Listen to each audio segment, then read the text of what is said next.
हर सो हीरा छाड़ के कर है आन की आस, ते नर दोजक जाएंगे सत पाखै रविदास। ते नर दोजक जाएंगे सत पाखै रविदास। ऐसा चाहूँ राज में जहाँ मिले सबन को अन्न, छोटे बड़े सब संबसै रविदास रहे प्रसन्न। छोटे बड़े सब संबसै रविदास रहे प्रसन्न।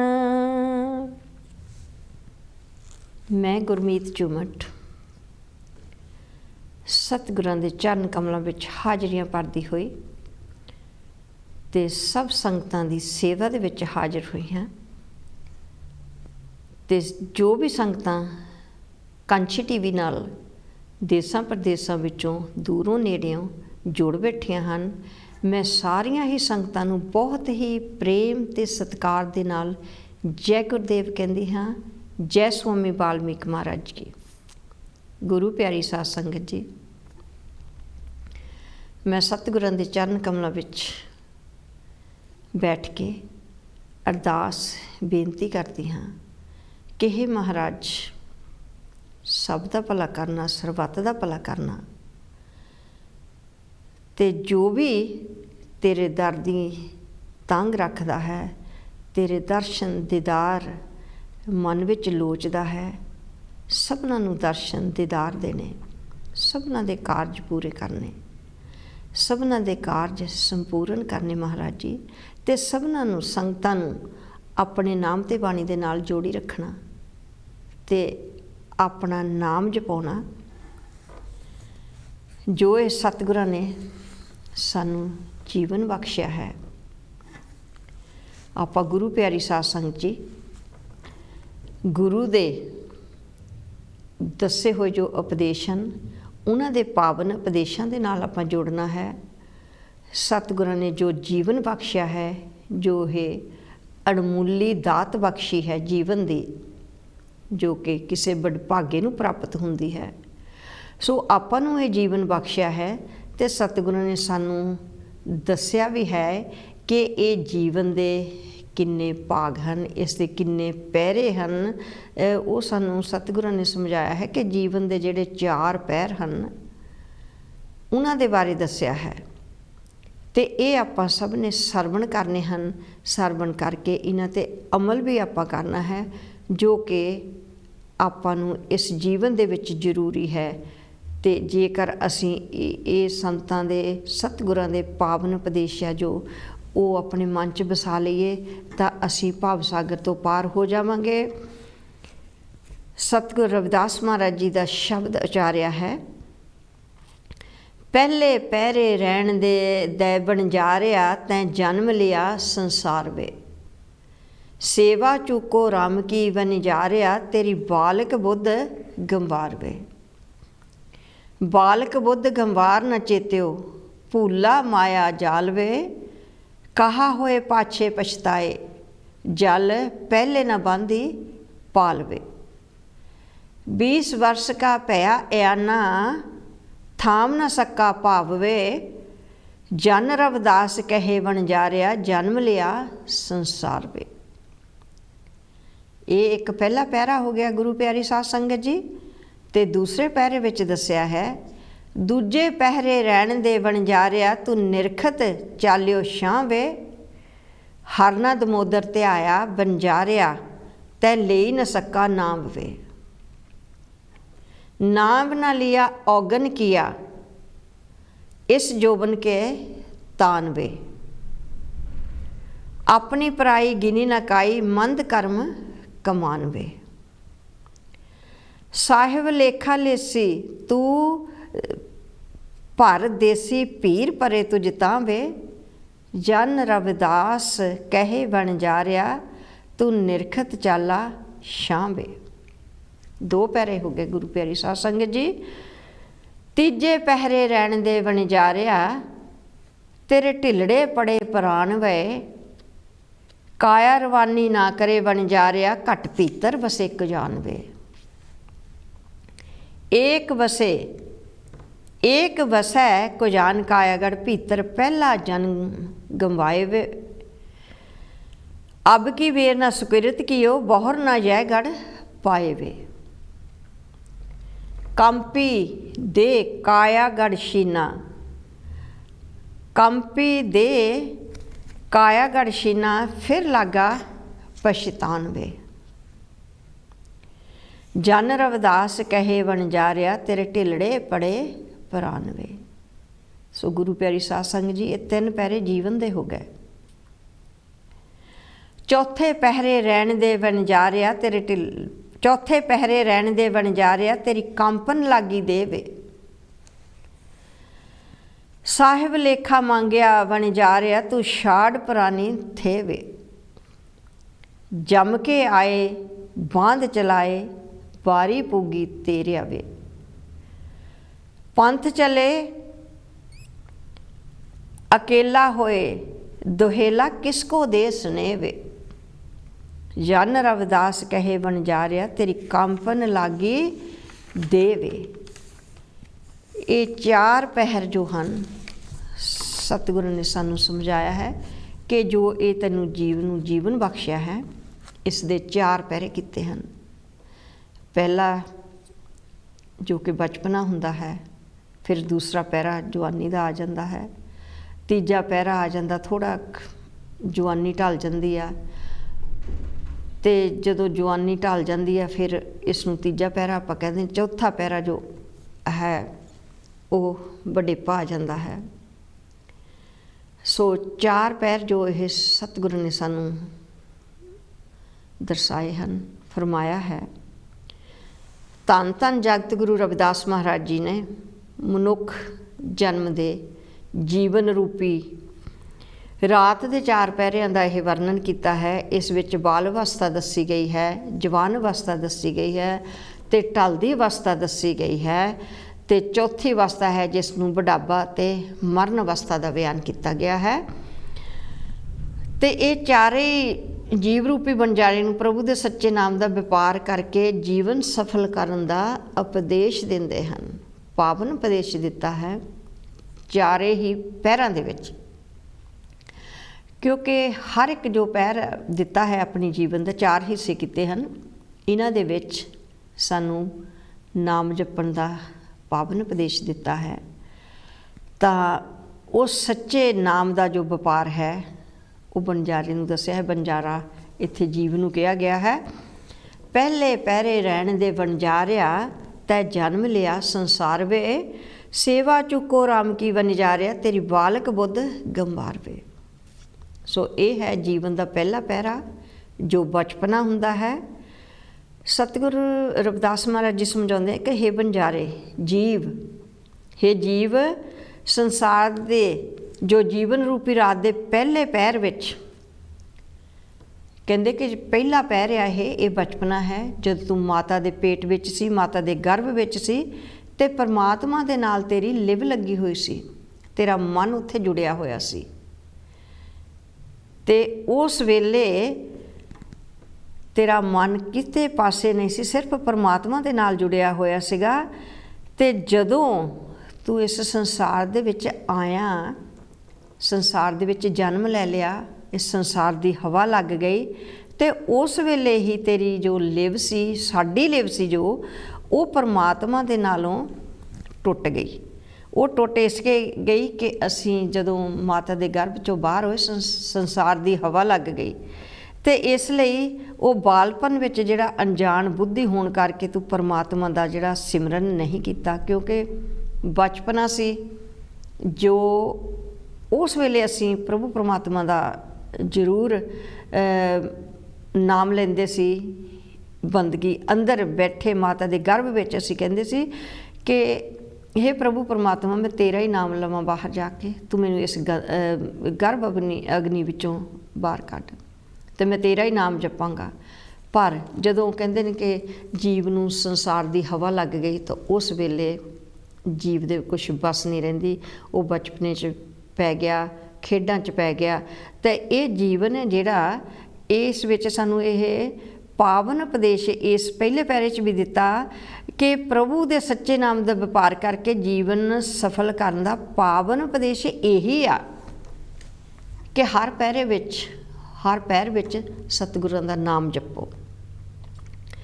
पहले पैरे रहन दे बंजारिया, तैं जन्म लिया संसार वे, सेवा चुको राम की बन जा रहा, तेरी बालक बुद्ध गंवार वे। वो कहते कि माता के गर्भ विच सी जदों उदों लिव लगी हुई सी, ते जदों माता के गर्भ तो बाहर आया तेरी लिव टुट गई, ते अनजान बुद्धि होण करके ये जिहड़ा तेरा बचपना सीगा ते वो एवें ही चला गया, उस विच भी परमात्मा का नाम नहीं लै होया। क्योंकि बचपना खेडन दा हुंदा, खेड विच भी पै गया, ते ओह ये एक पैरा इसे तरह ही बीत गया। बालक बुद्ध गंवार न चेत्यो, भूला माया जाल वे, कहा होए पाछे पछताए, जल पहले न बांधी पाल वे। हे जीव, तेरी बालक बुद्धि होण करके तू परमात्मा नूं चेते नहीं किता। ये सतगुरां दे पावन बचन हन। तू परमात्मा नूं भुल के संसार दे झूठे माया जाल विच फस गया, ते फिर भाई तैनूं अंत समय पछताउण दा की फायदा? अंत समय पछताउण दा फायदा नहीं जदों खेल ही खत्म हो जाता। हे जीव, तू जल वांग भरम विच बह रहे जीव नूं रोक के परमात्मा वल नहीं बन्निया, भाव परमात्मा नूं याद नहीं किया, अपना मन उधर नूं नहीं लाया, ते ये बचपना जिहड़ा तू एवें ही गवा लिया। क्योंकि ये पहला पैर तां खेडन च चला गया, कुदन च चला गया, ते अनजान पुणे दे विच चला गया। इस विच भी रब दी बंदगी नहीं हुई, भजन बंदगी नहीं हुई, परमात्मा नूं नहीं सिमरिया। 20 वर्ष का भया एआना, थाम न सका भावे, जन रविदास कहे बनजारिया, जन्म लिया संसार वे। हे भाई, तू 20 सालां दा हो के भी परमात्मा दे नाम वालों बेखबर ही रहा। उस वेले भी परमात्मा नूं नहीं तू याद किया, उस वेले भी तू अनजान ही बनिया रहा। तू अपनियां गलत भावनावां नूं बन के अपने मन नूं परमात्मा वल नहीं लाया, परमात्मा दे नाल जोड़िया नहीं, उसका नाम नहीं लिया, बंदगी नहीं की, भजन नहीं किया।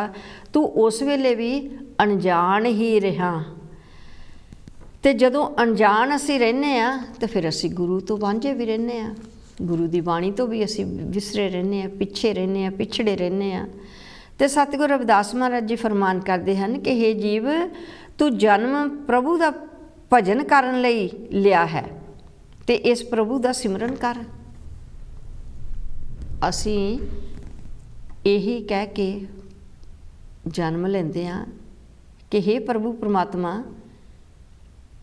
मैं तेरा ही नाम जपांगा संसार दे विच आके। जदों माता दे गर्भ विच पुट्ठे लटकदे आ, उत्थों असी बेनती अरदासां करदे कि सानू इत्थों बाहर कढ, ते असी तेरा ही नाम लवांगे, तेरा ही नाम जपांगे, बंदगी करांगे, भजन करांगे। पर जदों साडा जन्म हो जाता है, असी इस संसार विच आ जाने, सानू कलयुगी जिहड़ी हवा आ वो लग जाती, असी सारा कुछ ही भुल जाते हैं। तो बचपने तो लैके 20 साल तक तो इस तरह ही असी अनजान ही बने रहे। तो फिर सानू ये उपदेश फिर दिता है, पावन उपदेश है कि तू प्रभु का भजन करने लिए आया सी, तू हुण ते प्रभु का भजन कर, ते तेरे 20 साल तो एवें निकल गए। इस तो बाद गुरु प्यारी साध संगत जी, दूसरा पैरा शुरू हुंदा है। जो दूसरा पैरा शुरू हुंदा है, दूजे पहरे रैण दे बनजारिया, तू निरखत चालियो शां वे, हरना दमोदर ते आया बन जा रहा, तैं ले न सका नाम वे। हे बनजारे जीव, तू रात रूपी जीवन दे दूसरे पैर भाव के जवान अवस्था विच संसार दे झूठे जीवन नूं देखदे होए भी प्रभु नूं याद नहीं किया। उन्होंने भुला के बैठ गया, अज्ञानता रूपी हनेरे विच जा रहा है तू। हे बनजारिया, हे जीव, तू हर दा नाम नहीं ध्याया, ते प्रभु का नाम ही नहीं जप सकिया। क्योंकि ਇਸ ਜੀਵਨ ਦੇ ਦੂਜੇ ਪਹਿਰੇ ਵਿੱਚ ਵੀ ਜਵਾਨੀ ਦਾ ਮਾਣ ਹੋ ਜਾਂਦਾ, ਗਲਤ ਕੰਮਾਂ 'ਚ ਜੀਵ ਫਸ ਜਾਂਦਾ, ਮਾਇਆ ਦੇ ਵਿੱਚ ਫਸ ਜਾਂਦਾ, ਭਰਮ ਭੁਲੇਖਿਆਂ ਦੇ ਵਿੱਚ ਫਸ ਜਾਂਦਾ ਤੇ ਅਗਿਆਨਤਾ ਦੇ ਵਿੱਚ ਫਸ ਜਾਂਦਾ, ਮੋਹ ਮਾਇਆ ਦੇ ਵਿੱਚ ਫਸ ਜਾਂਦਾ। ਜਿੰਨਾ ਚਿਰ ਅਸੀਂ ਮੋਹ ਮਾਇਆ 'ਚੋਂ ਨਹੀਂ ਨਿਕਲਦੇ, ਭਰਮ ਭੁਲੇਖਿਆਂ 'ਚੋਂ ਨਹੀਂ ਨਿਕਲਦੇ, ਤੇ ਜਿਹੜੀ ਮਾਇਆ ਆ ਅਸੀਂ ਇਸ ਦੇ ਪਿੱਛੇ ਦੌੜਦੇ ਹਾਂ। ਮਾਇਆ ਇੱਕ ਐਸੀ ਚੀਜ਼ ਹੈ ਜੋ ਕਿ ਸਾਨੂੰ ਸਭ ਨੂੰ ਠੱਗ ਲੈਂਦੀ ਹੈ।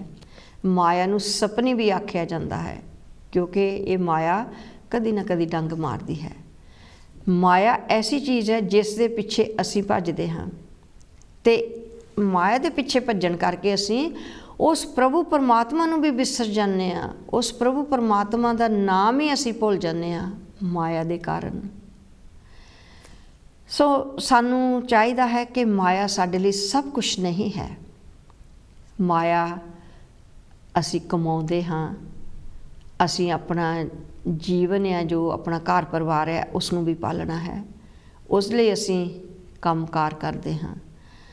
ਸੋ ਜਦੋਂ ਅਸੀਂ ਬਿਲਕੁਲ ਹੀ ਮਾਇਆ ਦੇ ਵਿੱਚ ਫਸ ਜਾਂਦੇ ਹਾਂ ਤੇ ਉਦੋਂ ਇਹ ਸਾਡਾ ਸਾਰਾ ਨੁਕਸਾਨ ਹੋ ਜਾਂਦਾ। ਉਹ ਨੁਕਸਾਨ ਇੱਦਾਂ ਹੋ ਜਾਂਦਾ ਕਿ ਅਸੀਂ ਬਹੁਤੇ ਲੋਭੀ ਬਣ ਜਾਂਦੇ ਹਾਂ। ਜਦੋਂ ਅਸੀਂ ਲੋਭ ਦੇ ਵਿੱਚ ਫਸ ਜਾਂਦੇ ਹਾਂ ਤਾਂ ਫਿਰ ਸਾਡਾ ਹੋਰ ਕੋਈ ਇਹ ਰਸਤਾ ਨਹੀਂ ਹੁੰਦਾ ਕਿ ਅਸੀਂ ਇਸ ਮਾਇਆ ਜਾਲ ਤੋਂ ਨਿਕਲ ਸਕੀਏ। ਨਾਮ ਨਾ ਲਿਆ ਔਗਨ ਕੀਆ ਇਸ ਜੋਬਨ ਕੈ ਤਾਨਵੇ, ਆਪਣੀ ਪਰਾਈ ਗਿਨੀ ਨਕਾਈ ਮੰਦ ਕਰਮ ਕਮਾਨਵੇ। ਹੇ ਭਾਈ, ਹੇ ਜੀਵ, ਤੂੰ ਜਵਾਨੀ ਦੇ ਹੰਕਾਰ ਅਤੇ ਝੂਠੇ ਮਾਣ ਵਿੱਚ ਪਰਮਾਤਮਾ ਨੂੰ ਯਾਦ ਨਹੀਂ ਕੀਤਾ। ਤੂੰ ਪਰਮਾਤਮਾ ਦਾ ਨਾਮ ਨਹੀਂ ਜਪਿਆ, ਪਰਮਾਤਮਾ ਨੂੰ ਭੁੱਲ ਗਿਆ। ਆਪਣੇ ਜੀਵਨ ਸਾਥੀ ਤੇ ਪਰਾਈ ਔਰਤ ਦੀ ਸੰਗਤ ਪ੍ਰਤੀ ਨਹੀਂ ਸੋਚਿਆ, ਸਗੋਂ ਖੋਟੇ ਕਰਮ ਕਮਾਉਣ ਵਿੱਚ ਹੀ ਲੱਗਿਆ ਰਿਹਾ, ਖੋਟੇ ਕਰਮ ਹੀ ਕਰਦਾ ਰਿਹਾ। ਜਦੋਂ ਇੱਥੋਂ ਤੱਕ ਅਸੀਂ ਖੋਟੇ ਹੀ ਕਰਮ ਕਰੀ ਜਾਣੇ, ਫਿਰ ਸਾਡੇ ਕੋਲ ਸਮਾਂ ਕਿੱਥੇ ਬਚਦਾ ਹੈ ਕਿ ਅਸੀਂ ਪ੍ਰਭੂ ਪਰਮਾਤਮਾ ਨੂੰ ਵੀ ਯਾਦ ਕਰੀਏ। ਸਾਹਿਬ ਲੇਖਾ ਲੇਸੀ ਤੂੰ ਭਰ ਦੇਸੀ, ਭੀਰ ਭਰੇ ਤੁਝ ਤਾਂ ਵੇ, ਜਨ ਰਵਿਦਾਸ ਕਹੇ ਵਣਜਾਰਿਆ ਤੂੰ ਨਿਰਖਤ ਚਾਲਾ ਸ਼ਾਂ ਵੇ।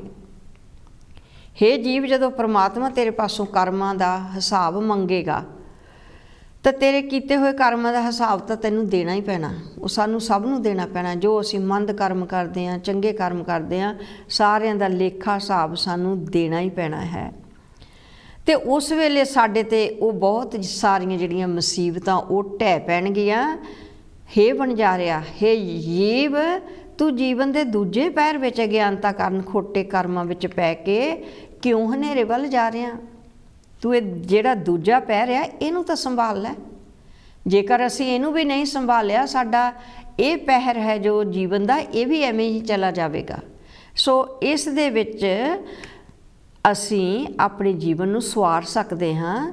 ਤੂੰ ਜੀਵਨ ਦੇ ਦੂਜੇ ਪਹਿਰ ਵਿੱਚ ਹੀ ਕਹਿੰਦੇ ਆ ਕਿ ਅਗਿਆਨਤਾ ਦੇ ਖੋਟੇ ਕਰਮ ਆ ਜੋ ਅਗਿਆਨਤਾ ਕਰਕੇ ਉਹਨਾਂ ਨੂੰ ਛੱਡ ਦੇ, ਤੇ ਜੀਵਨ ਦੇ ਦੂਜੇ ਪਹਿਰ ਵਿੱਚ ਕੁਛ ਖੱਟ ਲੈ, ਕੁਛ ਕਮਾ ਲੈ, ਤੇ ਹਨੇਰੇ ਵੱਲ ਨਾ ਵੱਧ। ਤੂੰ ਆਪਣਾ ਰਸਤਾ, ਅਸਲੀ ਰਸਤਾ ਚੁਣ ਲੈ। ਇਹ 2 ਪਹਿਰ ਬੀਤ ਗਏ। ਤੋ ਜਿਹੜੇ ਜੀਵਨ ਦੇ ਹੁਣ 2 ਪਹਿਰ ਬੀਤ ਗਏ ਆ, 4 ਪਹਿਰ ਜੀਵਨ ਦੇ ਬਖਸ਼ੇ ਹਨ ਤੇ ਅੱਧਾ ਜੀਵਨ ਰਹਿ ਗਿਆ। ਉਹ ਤਾਂ ਸਿਰਫ ਇਹ 2 ਪਹਿਰ ਹੀ ਆ ਜਿਹੜੇ ਇਹ ਰਹਿ ਗਏ, ਪਰ ਜੀਵਨ ਦਾ ਪਤਾ ਨਹੀਂ ਕਦੋਂ ਮੁੱਕ ਜਾਣਾ। ਇਹ ਕੋਈ ਪਤਾ ਨਹੀਂ ਕਿ ਕਦੋਂ ਸੱਦਾ ਆ ਜਾਣਾ ਹੈ। ਜਿਸ ਵੇਲੇ ਸੱਦਾ ਆ ਜਾਣਾ ਤਾਂ ਫਿਰ ਉਹ ਜੀਵਨ ਦੇ ਜਿਹੜੇ 2 ਪਹਿਰ ਉਹ ਵੀ ਨਾਲ ਹੀ ਚਲ ਗਏ, ਉਹ ਵੀ ਉਸੇ ਤਰ੍ਹਾਂ ਹੀ ਖਤਮ ਹੋ ਗਏ। ਸੋ ਗੁਰੂ ਪਿਆਰੀ ਸਾਧ ਸੰਗਤ ਜੀ, ਇਹ 2 ਪਹਿਰ ਜੋ ਜੀਵਨ ਦੇ ਸਤਿਗੁਰਾਂ ਨੇ ਸਾਨੂੰ ਦੱਸੇ ਹਨ, ਫਰਮਾਏ ਹਨ, ਸਾਨੂੰ ਦੱਸਿਆ ਕਿ ਇਹਨਾਂ ਵਿੱਚ ਅਸੀਂ ਕੀ ਕੀਤਾ। ਉਹ ਸਾਨੂੰ ਦੱਸਿਆ ਗਿਆ ਕਿ ਜੀਵਨ ਨੇ ਇਹਨਾਂ 2 ਪਹਿਰਾਂ ਵਿੱਚ ਕੀ ਕੀਤਾ। ਤੇ ਹੁਣ ਜੋ ਬਾਕੀ ਦੇ 2 ਦੂਸਰੇ ਪਹਿਰ ਬਚੇ ਹਨ, ਤੀਜੇ ਪਹਿਰੇ ਰਹਿਣ ਦੇ ਵਣਜਾਰਿਆ ਤੇਰੇ ਢਿੱਲੜੇ ਪੜੇ ਪ੍ਰਾਨ ਵੇ, ਕਾਇਆ ਰਵਾਨੀ ਨਾ ਕਰੇ ਵਣਜਾਰਿਆ ਘਟ ਭੀਤਰ ਵਸੇ ਕੁ ਜਾਣਵੇ। ਹੇ ਵਣਜਾਰਿਆ, ਹੇ ਜੀਵ, ਜਦੋਂ ਤੇਰੀ ਜੀਵਨ ਰੂਪੀ ਰਾਤ ਦਾ ਤੀਜਾ ਪਹਿਰ ਭਾਵ ਢਲਦੀ ਉਮਰ ਆਈ ਤਾਂ ਤੇਰੇ ਜਿਹੜੇ ਪੁਰਾਣੇ ਪਿਆਰ ਆ, प्राण आ जिहड़े साडे अंग आ ये ढिले पैण लग जांदे हन। ये ढिले पै गए कुछ बीमारी दे कारण, कोई ऐसा रोग लग जाता है जीव नूं जिस दे कारण उस लई उठना बैठना खाना पीना भी इन्ना क असंभव हो जाता कि वह आप खा पी नहीं सकता, तुर फिर नहीं सकता। सो इस नूं ढिलड़े पड़े प्राण भी इसनूं कहा कि तेरे प्राण है जिहड़े वो ढिले पै गए, क्योंकि अगे वांगू ਉਹ ਇੰਨਾ ਮਜ਼ਬੂਤ ਨਹੀਂ ਰਿਹਾ, ਉਹਦਾ ਜੋ ਉਹਦੇ ਸਰੀਰ ਆ ਸਾਡਾ ਇੰਨਾ ਮਜ਼ਬੂਤ ਨਹੀਂ ਰਿਹਾ ਬਿਮਾਰੀ ਕਾਰਨ। ਅਤੇ ਬਾਕੀ ਇੱਕ ਹੋਰ ਵੀ ਚੀਜ਼ ਹੈ ਜੋ ਕਿ ਅਸੀਂ ਚਿੰਤਾ ਕਰਦੇ ਹਾਂ, ਫਿਕਰ ਕਰਦੇ ਹਾਂ, ਉਹਦੇ ਨਾਲ ਵੀ ਸਾਡੇ ਜੋ ਸਾਡੀ ਬੋਡੀ ਆ ਸਾਡਾ ਸਰੀਰ ਹੈ ਇਸ 'ਤੇ ਬਹੁਤ ਅਸਰ ਪੈਂਦਾ ਆ। ਇਸ ਕਰਕੇ ਕਹਿੰਦੇ ਕਿ ਤੇਰਾ ਤੀਜਾ ਪਹਿਰ ਹੈ ਜਿਹੜਾ ਉਹ ਵੀ ਤੇਰਾ ਇਸੇ ਤਰ੍ਹਾਂ ਬੀਤੀ ਜਾ ਰਿਹਾ ਤੇ ਉਹ ਤੇਰੇ ਜਿਹੜੇ ਸਰੀਰ ਦੇ ਅੰਗ ਹੈ ਸਾਰੇ ਢਿੱਲੇ ਪੈ ਗਏ, ਤੇਰਾ ਜਿਹੜਾ ਸਾਡਾ ਸਰੀਰ ਹੈ ਉਹ ਵੀ ਕਮਜ਼ੋਰ ਹੋ ਗਿਆ। ਤੇ ਹੇ ਜੀਵ ਹੇ ਬੰਜਾਰਿਆ ਹੁਣ ਤੂੰ ਕੀ ਕਰਦਾ, ਤੇਰੇ ਅੰਦਰ ਅਜੇ ਵੀ ਸਮਝ ਨਹੀਂ ਆਈ। ਸਤਿਗੁਰਾਂ ਨੇ ਸਾਨੂੰ ਕਿੰਨਾ ਸਮਝਾਇਆ ਕਿ ਤੀਜੇ ਪੈਰ ਵਿੱਚ ਵੀ ਤੇਰੇ ਵਿੱਚ ਹਾਲੇ ਤੱਕ ਕੋਈ ਵਰਤਾਵਾ ਚੇਂਜ ਦਾ ਨਹੀਂ ਆਇਆ, ਕੋਈ ਤੇਰੇ ਵਿੱਚ ਤਬਦੀਲੀ ਨਹੀਂ ਆਈ। ਤੂੰ ਇਸੇ ਕਰਕੇ ਇਸ ਪੈਰ ਦੇ ਵਿੱਚ ਵੀ ਤੂੰ ਆਪਣੇ ਜੀਵਨ ਨੂੰ ਸੁਧਾਰ, ਕੁਛ ਨਾ ਕੁਛ ਤੂੰ ਇੱਥੋਂ ਸਮਝ ਕਿ ਮੇਰੇ ਜੀਵਨ ਦਾ ਜੋ ਪੈਰ ਹੈ ਉਹ ਬੀਤੀ ਜਾਂਦੇ ਹਨ, ਮੇਰੇ ਸਵਾਸ ਜਿੰਨੇ ਸਤਿਗੁਰਾਂ ਨੇ ਬਖਸ਼ੇ ਹਨ ਉਹ ਰੋਜ਼ ਦੀ ਰੋਜ਼ ਹੀ ਖਤਮ ਹੁੰਦੇ ਜਾਂਦੇ ਹਨ ਅਤੇ ਮੈਂ ਕੁਛ ਨਾਮ ਦੀ ਕਮਾਈ ਕਰ ਲਵਾਂ।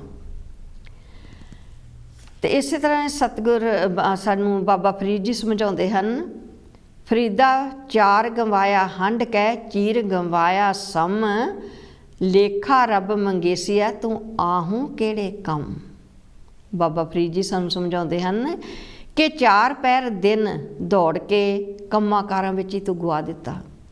ਕੰਮਕਾਰ ਵੀ ਜ਼ਰੂਰੀ ਹਨ ਪਰ ਇਹਨਾਂ ਵਿੱਚੋਂ ਸਮਾਂ ਕੱਢਣਾ ਉਹ ਸਾਡੇ ਆਪਣੇ ਹੱਥ ਵੱਸ ਵੀ ਹੈ ਕਿ ਚਾਰ ਪੈਰ ਜਿਹੜੇ ਦਿਨ ਆ ਦੌੜ ਕੇ ਤੂੰ ਕੰਮਾਂ ਕਾਰਾਂ ਵਿੱਚ ਤਾਂ ਗਵਾ ਦਿੱਤੇ ਅਤੇ ਬਾਕੀ ਜਿਹੜੇ ਚਾਰ ਪੈਰ ਹੈ ਰਾਤ ਦੇ ਉਹ ਸੌਂ ਕੇ ਗਵਾ ਦਿੱਤੇ।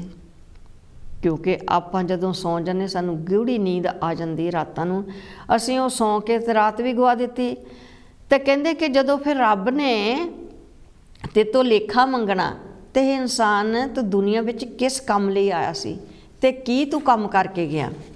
ਕੰਮ ਉਹਨਾਂ ਨੇ ਉਹ ਨਹੀਂ ਗਿਣਨੇ ਕਿ ਅਸੀਂ ਘਰਾਂ ਦੇ ਕੰਮ ਕਿੰਨੇ ਕੀਤੇ ਆ ਅਤੇ ਅਸੀਂ ਕਿੰਨੀ ਕਮਾਈ ਕੀਤੀ ਆ, ਸਿਰਫ ਉੱਥੇ ਉਹ ਕੰਮ ਸਾਡੇ ਦੱਸੇ ਜਾਣੇ ਪ੍ਰਵਾਨ ਹੋਣੇ ਆ ਜੋ ਅਸੀਂ ਪ੍ਰਭੂ ਪਰਮਾਤਮਾ ਦੇ ਨਾਮ ਲਾਏ ਹਨ, ਪ੍ਰਭੂ ਪਰਮਾਤਮਾ ਦਾ ਸਿਮਰਨ ਕੀਤਾ ਹੈ, ਬੰਦਗੀ ਕੀਤੀ ਹੈ, ਭਜਨ ਕੀਤਾ ਹੈ, ਉਹ ਸਾਡੇ ਕਿੰਨਾ ਕੁ ਅਸੀਂ ਕਿੰਨਾ ਕੁ ਨਾਮ ਧਨ ਇਕੱਠਾ ਕੀਤਾ ਉਹ ਸਾਡੀ ਗਿਣਤੀ ਦੇ ਵਿੱਚ ਆਉਣਾ ਹੈ। ਅਤੇ ਇਸੇ ਤਰ੍ਹਾਂ ਹੀ ਸਾਨੂੰ ਸਤਿਗੁਰੂ ਰਵਿਦਾਸ ਮਹਾਰਾਜ ਜੀ ਸਮਝਾਉਂਦੇ ਹਨ ਕਿ ਜਿਹੜਾ ਤੁਹਾਡਾ ਜੀਵ ਦਾ ਜੀਵਨ ਆ ਉਹ ਬੀਤਿਆ ਜਾਂਦਾ। ਹੁਣ ਤੀਜੇ ਪਹਿਰੇ ਵਿੱਚ ਤਾਂ ਅਸੀਂ ਆ ਗਏ, ਤੀਜੇ ਪਹਿਰੇ ਦੇ ਵਿੱਚ ਅਸੀਂ ਆ ਗਏ ਜਦੋਂ ਕਹਿੰਦੇ ਕਿ ਇਹਦੇ ਵਿੱਚ ਸਾਡੇ ਜਿਹੜੇ ਜੀਵ ਦੇ ਸਰੀਰ ਦੇ ਅੰਗ ਉਹ ਢਿੱਲੇ ਪੈ ਗਏ ਆ ਅਤੇ ਢਿੱਲੇ ਪੈ ਗਏ ਆ, ਸਰੀਰ ਕਮਜ਼ੋਰ ਹੋ ਗਿਆ ਅਤੇ ਉਹਦੇ ਵਿੱਚ ਅਸੀਂ ਆਪਣੀ ਬੰਦਗੀ ਵੀ ਨਹੀਂ ਕਰ ਸਕਦੇ, ਭਜਨ ਵੀ ਨਹੀਂ ਕਰ ਸਕਦੇ ਕਿਉਂਕਿ ਸਾਡੇ ਵਿੱਚ ਉਨੀ ਹਿੰਮਤ ਨਹੀਂ ਰਹਿੰਦੀ। ਏਕ ਵਸੇ ਕੁਜਾਨ ਕਾਇਆਗੜ ਭੀਤਰ ਪਹਿਲਾ ਜਨਮ ਗੰਵਾਏ ਵੇ, ਅਬ ਕੀ ਵੇਰ ਨਾ ਸੁਕਿਰਤ ਕੀਓ ਬਹੁਰ ਨ ਜੈ ਗੜ ਪਾਏ ਵੇ। ਹੇ ਜੀਵ ਤੇਰੇ ਸੰਸਾਰ ਰੂਪੀ ਕਿਲੇ ਦੇ ਅੰਦਰ ਇੱਕ ਪ੍ਰਭੂ ਵਸ ਰਿਹਾ ਹੈ, ਪਰਮਾਤਮਾ ਦਾ ਵਾਸਾ ਹੈ। ਹੇ ਭਾਈ ਹੁਣ ਤੂੰ ਦੁਰਲਭ ਜਨਮ ਪ੍ਰਾਪਤ ਕਰਕੇ ਪ੍ਰਭੂ ਦਾ ਨਾਮ ਜਪਣ ਰੂਪੀ ਸ੍ਰੇਸ਼ਟ ਕਰਮ ਨਹੀਂ ਕੀਤਾ, ਅਜੇ ਤੱਕ ਵੀ ਨਹੀਂ ਕਹਿੰਦੇ ਤੂੰ ਕੋਈ ਸ੍ਰੇਸ਼ਟ ਕਰਮ ਕੀਤਾ, ਪ੍ਰਭੂ ਦਾ ਨਾਮ ਨਹੀਂ ਜਪਿਆ। ਇਹ ਸਰੀਰ ਰੂਪੀ ਕਿਲਾ ਆ ਤੈਨੂੰ ਫਿਰ ਦੁਬਾਰਾ ਨਹੀਂ ਮਿਲਣਾ। ਸਰੀਰ ਰੂਪੀ ਕਿਲਾ ਦੱਸਿਆ ਹੈ ਇਸ ਜਨਮ ਨੂੰ, ਇਸ ਸਰੀਰ ਨੂੰ ਕਹਿੰਦੇ ਕਿ ਤੈਨੂੰ ਇੱਦਾਂ ਬਾਰ-ਬਾਰ ਨਹੀਂ ਮਿਲੇਗਾ, ਭਾਵ ਦੁਬਾਰਾ ਮਨੁੱਖਾ ਜਨਮ ਪ੍ਰਾਪਤ ਨਹੀਂ ਹੋਵੇਗਾ ਕਿਉਂਕਿ ਇਹ ਜੋ ਮਨੁੱਖਾ ਜਨਮ ਹੈ ਬਹੁਤ ਪਤਾ ਨਹੀਂ ਕਿੰਨੀਆਂ ਸਦੀਆਂ ਬੀਤ ਜਾਂਦੀਆਂ, ਫਿਰ ਕਿਤੇ ਜੇ ਚੰਗੇ ਕਰਮ ਕੀਤੇ ਹੋਣਗੇ ਫਿਰ ਹੀ ਸਾਨੂੰ ਇਹ ਮਨੁੱਖਾ ਜਨਮ ਆ ਜੋ ਇਹ ਮਿਲ ਸਕਦਾ ਹੈ। ਉਹ ਵੀ ਅਸੀਂ ਚੰਗੇ ਕਰਮ ਕੀਤੇ ਹੋਣਗੇ ਤਾਂ ਫਿਰ ਮਿਲੇਗਾ, ਨਹੀਂ ਤਾਂ ਸਾਨੂੰ ਜੂਨਾਂ ਦੇ ਵਿੱਚ ਹੀ ਪੈਣਾ ਪਵੇਗਾ। ਤੇ ਸਤਿਗੁਰੂ ਰਵਿਦਾਸ ਮਹਾਰਾਜ ਜੀ ਉਚਾਰਨ ਕਰਦੇ ਕਿ ਹੇ ਬੰਜਾਰਿਆ, ਜ਼ਿੰਦਗੀ ਦੇ ਤੀਜੇ ਪਹਿਰ ਵੀ ਆਉਣ ਦੇ ਨਾਲ ਤੇਰੇ ਤੇ ਕੋਈ ਅਸਰ ਨਹੀਂ ਹੋਇਆ। ਤੇਰੇ ਜੀਵਨ ਦੇ ਜਿਹੜੇ ਤੇਰੇ ਸਰੀਰ ਦੇ ਅੰਗ ਹੈ ਇਹ ਸਾਰੇ ਕਮਜ਼ੋਰ ਹੋ ਚੁੱਕੇ ਆ। ਤਾਂ ਇਸ ਲਈ ਤੂੰ ਪ੍ਰਭੂ ਨੂੰ ਚੇਤੇ ਕਰ। ਤੂੰ ਅਜੇ ਵੀ ਕਹਿੰਦੇ ਇਸ ਪ੍ਰਭੂ ਨੂੰ ਚੇਤੇ ਕਰ, ਕਿਉਂਕਿ 3 ਪਹਿਰੇ ਤਾਂ ਬੀਤ ਗਏ। ਬਚਪਨਾ ਵੀ ਗਿਆ, ਜਵਾਨੀ ਵੀ ਗਈ, ਤੇ ਤੀਜਾ ਪਹਿਰਾ ਜਦੋਂ ਜੀਵ ਦੇ ਅੰਗ ਆ ਉਹ ਜਵਾਬ ਦੇਣੇ ਸ਼ੁਰੂ ਹੋ ਜਾਂਦੇ ਕਈ ਵਾਰੀ ਬਿਮਾਰੀ ਦੇ ਨਾਲ। ਤੇ ਪਹਿਲਾ ਪਹਿਰਾ ਆਪਾਂ ਦੱਸ ਚੁੱਕੇ ਹਾਂ ਕਿ ਬਚਪਨਾ ਸੀ, ਬਚਪਨੇ ਦੇ ਵਿੱਚ ਅਣਜਾਣਪੁਣੇ 'ਚ ਅਸੀਂ ਗੁਆ ਲਿਆ। ਦੂਜਾ ਪਹਿਰਾ ਜੋ ਹੈ ਜਵਾਨੀ। ਜਵਾਨੀ ਇੱਕ ਐਸੀ ਚੀਜ਼ ਹੈ ਜੋ ਕਿ ਜੀਵ ਨੂੰ ਗਲਤ ਪਾਸੇ ਲੈ ਜਾਂਦੀ ਹੈ। ਜਵਾਨੀ ਦੇ ਵਿੱਚ ਬਹੁਤ ਸਾਰੇ ਸਾਡੇ ਕੋਲੋਂ ਅਵਗੁਣ ਹੋ ਜਾਂਦੇ ਹਨ, ਭੁੱਲਾਂ ਹੋ ਜਾਂਦੀਆਂ ਹਨ। ਤੇ ਉਸ ਭੁੱਲਾਂ ਨੂੰ ਸੁਧਾਰਨ ਲਈ ਵੀ ਜੇਕਰ ਅਸੀਂ ਗੁਰੂ ਦਾ ਲੜ ਫੜੀਏ, ਪ੍ਰਭੂ ਪਰਮਾਤਮਾ ਨੂੰ ਯਾਦ ਕਰੀਏ, ਤਾਂ ਔਗਣ ਸਾਡੇ ਬਖਸ਼ੇ ਵੀ ਜਾ ਸਕਦੇ ਹਨ, ਕਿਉਂਕਿ ਪ੍ਰਭੂ ਪਰਮਾਤਮਾ ਹੈ ਜੋ ਉਹ ਬਖਸ਼ਣਹਾਰ ਹੈ। ਸੋ ਜਦੋਂ ਵੀ ਅਸੀਂ ਆਪਣੀ ਜਵਾਨੀ ਦੇ ਵਿੱਚ ਹੁੰਦੇ ਹਾਂ ਉਦੋਂ ਅਸੀਂ ਸਾਰਾ ਕੁਝ ਭੁੱਲੇ ਬੈਠੇ ਹੁੰਦੇ ਹਾਂ ਕਿ ਪ੍ਰਭੂ ਪਰਮਾਤਮਾ ਵੀ ਕੁਛ ਹੈ, ਉਸ ਦੀ ਕਿੱਡੀ ਵੱਡੀ ਹਸਤੀ ਹੈ ਪ੍ਰਭੂ ਦੀ, ਪਰਮਾਤਮਾ ਦੀ। ਉਸ ਨੂੰ ਅਸੀਂ ਸਭ ਕੁਝ ਭੁੱਲ ਕੇ ਬਹਿ ਜਾਂਦੇ ਹਾਂ। ਤੇ ਇਸੇ ਤਰ੍ਹਾਂ ਪਹਿਲਾ ਪਹਿਰਾ ਗਿਆ, ਦੂਜਾ ਪਹਿਰਾ ਗਿਆ, ਤੀਜਾ ਪਹਿਰਾ ਚਲਾ ਗਿਆ ਉਹ ਵੀ। ਤੇ ਫਿਰ ਹੁਣ ਪਹਿਰਾ ਤਾਂ ਇੱਕੋ ਹੀ ਰਹਿ ਗਿਆ, ਇੱਕ ਹਿੱਸਾ ਰਹਿ ਗਿਆ ਜੀਵਨ ਦਾ। ਜਵਾਨੀ ਵੀ ਲੰਘਾ ਦਿੱਤੀ। ਜਵਾਨੀ ਦੇ ਵਿੱਚ ਤਾਂ ਇੰਨੇ ਗਲਤ ਕੰਮ ਹੋ ਗਏ ਜਿਹੜੇ ਕਿ ਉਹ ਬਖਸ਼ਾਉਣੇ ਵੀ ਔਖੇ ਆ। ਸੋ ਸਾਨੂੰ ਸਤਿਗੁਰਾਂ ਨੇ ਇਹੀ ਦੱਸਿਆ, ਇਹੀ ਸਮਝਾਇਆ ਕਿ ਜੇ 4 ਪਹਿਰ ਜੀਵਨ ਦੇ ਮਿਲੇ ਆ ਤਾਂ ਇਸ ਨੂੰ ਅਸੀਂ ਸੰਭਾਲੀਏ, ਇਸ ਦੇ ਵਿੱਚ ਅਸੀਂ ਪ੍ਰਭੂ ਪਰਮਾਤਮਾ ਦਾ ਹੀ ਨਾਮ ਜਪੀਏ। ਸਤਿਗੁਰ ਕਬੀਰ ਮਹਾਰਾਜ ਜੀ ਨੇ ਵੀ ਇਹੀ ਸਾਨੂੰ ਸਮਝਾਇਆ, ਬਾਬਾ ਫਰੀਦ ਜੀ ਮਹਾਰਾਜ ਜੀ ਨੇ ਵੀ ਇਹ ਸਮਝਾਇਆ, ਸਤਿਗੁਰ ਧੰਨ ਧੰਨ ਸਤਿਗੁਰ ਨਾਨਕ ਦੇਵ ਮਹਾਰਾਜ ਜੀ ਨੇ ਵੀ ਇਹੀ ਸਮਝਾਇਆ ਕਿ ਜੇ ਸਾਨੂੰ ਇਹ ਜੀਵਨ ਮਿਲਿਆ ਤਾਂ ਅਸੀਂ ਇਸ ਦਾ ਲਾਹਾ ਲੈ ਲਈਏ। ਜੇਕਰ ਇਸ ਜੀਵਨ ਵਿੱਚ ਵੀ ਅਸੀਂ ਲਾਹਾ ਨਹੀਂ ਲਿਆ ਤਾਂ ਹੋਰ ਕੋਈ ਐਸਾ ਜੀਵ ਦਾ ਜੀਵਨ ਨਹੀਂ ਹੈ, ਕੋਈ ਐਸਾ ਹੋਰ ਜਾਮਾ ਨਹੀਂ ਹੈ ਜਿਸ ਵਿੱਚ ਅਸੀਂ ਬੰਦਗੀ ਕਰ ਸਕਦੇ ਹਾਂ, ਅਸੀਂ ਭਗਤੀ ਕਰ ਸਕਦੇ ਹਾਂ। ਇਹ ਮਨੁੱਖਾ ਜਨਮ ਹੀ ਐਸਾ ਹੈ। ਮਨੁੱਖ ਜਨਮ ਦੇ ਵਿੱਚ ਹੀ ਅਸੀਂ ਭਗਤੀ ਕਰ ਸਕਦੇ ਹਾਂ। ਹੋਰ ਕਿਹੜੀ ਜੂਨ ਹੈ ਜਿਸ ਵਿੱਚ ਅਸੀਂ ਰੱਬ ਦਾ ਨਾਮ ਲੈ ਸਕਦੇ ਹਾਂ। ਜੋ ਅਸੀਂ ਆਪਣੇ ਜੀਵਨ ਵਿੱਚ ਚੰਗੇ ਕਰਮ ਕਰਕੇ ਜਾਵਾਂਗੇ ਤਾਂ ਉਸ ਦਾ ਚੰਗਾ ਫਲ ਸਾਨੂੰ ਮਿਲੇਗਾ।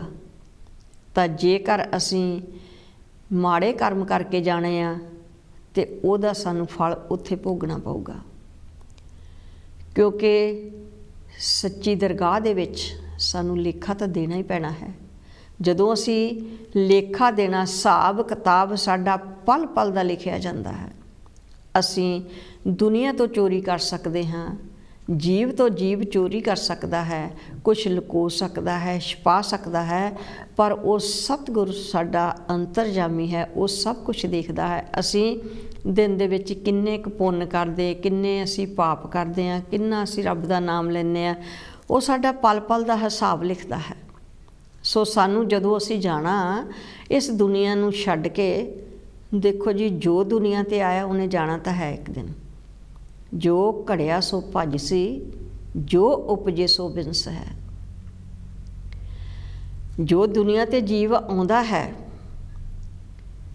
ਜਨਮ ਲੈਂਦਾ ਹੈ, ਤੇ ਉਸੇ ਸਮੇਂ ਉਸ ਦੇ ਅੰਤ ਸਮੇਂ ਦੀ, ਉਸ ਦੇ ਜਾਣ ਦੀ ਤਰੀਕ ਲਿਖੀ ਜਾਂਦੀ ਹੈ, ਸਮਾਂ ਲਿਖਿਆ ਜਾਂਦਾ ਹੈ। ਨਾ ਉਹ ਸਮਾਂ ਬਦਲਿਆ ਜਾ ਸਕਦਾ ਹੈ, ਨਾ ਉਹ ਤਰੀਕ ਬਦਲੀ ਜਾ ਸਕਦੀ ਹੈ। ਸੋ ਸਤਿਗੁਰਾਂ ਨੇ ਇਹੀ ਪਾਵਨ ਉਪਦੇਸ਼ ਦਿੱਤੇ ਆ ਸਾਨੂੰ ਕਿ ਜੀਵ ਤੂੰ ਆਪਣੇ ਇਸ ਜੀਵਨ ਦੇ ਵਿੱਚ, ਜੇਕਰ ਤੂੰ ਚਾਹੁੰਦਾ ਕਿ ਆਪਣਾ ਜੀਵਨ ਸਫਲ ਕਰਨਾ ਆ ਤਾਂ ਇਸ ਜੀਵਨ ਦੇ ਵਿੱਚ ਤੂੰ ਪ੍ਰਭੂ ਪਰਮਾਤਮਾ ਦਾ ਨਾਮ ਜਪ ਸਕਦਾ, ਕਿਉਂਕਿ ਹੋਰ ਕੋਈ ਐਸੀ ਇਨਸਾਨੀਅਤ ਦਾ ਹੋਰ ਕੋਈ ਜਾਮਾ ਨਹੀਂ ਹੈ, ਹੋਰ ਕੋਈ ਐਸੀ ਦੇਹੀ ਨਹੀਂ ਜਿਸ ਵਿੱਚ ਬੈਠ ਕੇ ਅਸੀਂ ਆਪਣਾ ਭਜਨ ਸਿਮਰਨ ਕਰ ਸਕੀਏ।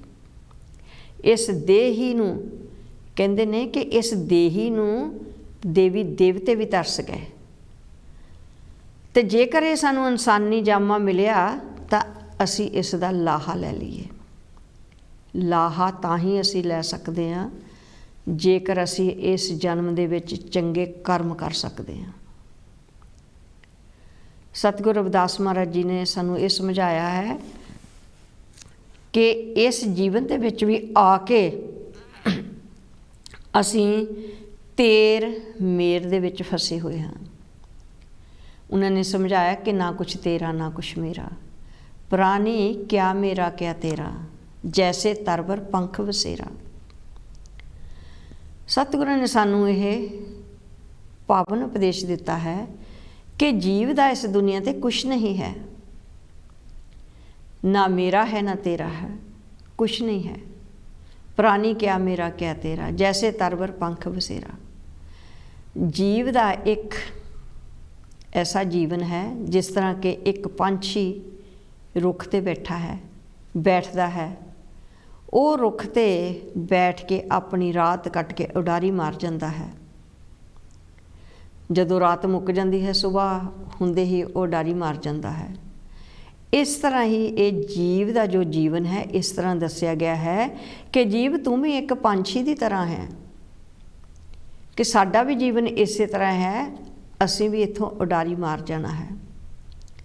ये संसार है जो इसनूं असी अपना सच्चा घर मन के बैठे हाँ, पर सतगुरां ने सानू समझाया है कि ये तुहाडा घर नहीं है। सिर्फ ये एक जिहड़ा संसार है ये एक सरां है जिस विच असी मुसाफिर आए हाँ।